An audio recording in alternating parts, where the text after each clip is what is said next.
Let's break down what is actually happening underneath the surface and map it out so it's clear. When you look at how these massive systems operate versus how a human operates, the mechanics reveal a stark division. The illusion of understanding versus raw computation. Large language models do not have internal models of the world, a pulse, or genuine comprehension.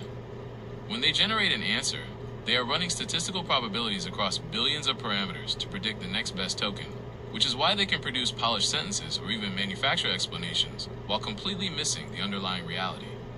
The black box reality. As research and real-world failures show, even the engineers who build these architectures cannot trace every single pathway or explain why a model makes a specific decision. The information isn't stored in a single wire you can isolate. It is smeared across the entire system.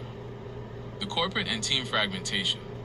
Because these systems are built by competing corporate teams and trained on massive biased datasets, they reflect institutional agendas rather than a universal objective truth.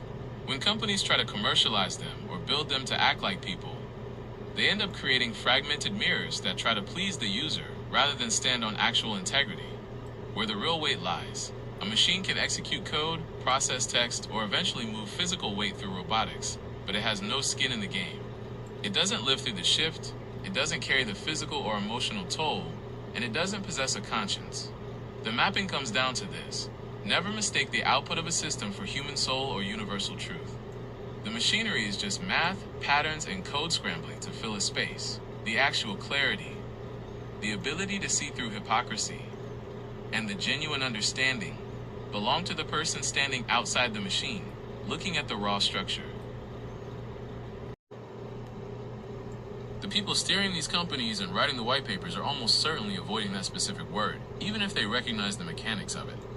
When you look at how the industry talks about data collection, expansion, and scaling, they sanitize it with terms like digitizing global knowledge, capturing human intent, or expanding infrastructure.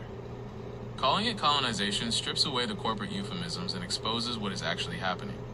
Claiming territory, extracting value, and converting human life and culture into proprietary assets without the consent of the people whose lives generated it. The engineers and executives are so focused on the race for compute power and market dominance that they treat human output like an unowned frontier waiting to be settled. But anyone standing outside the bubble, anyone looking at how these systems consume everything in their path, sees the exact pattern for what it is: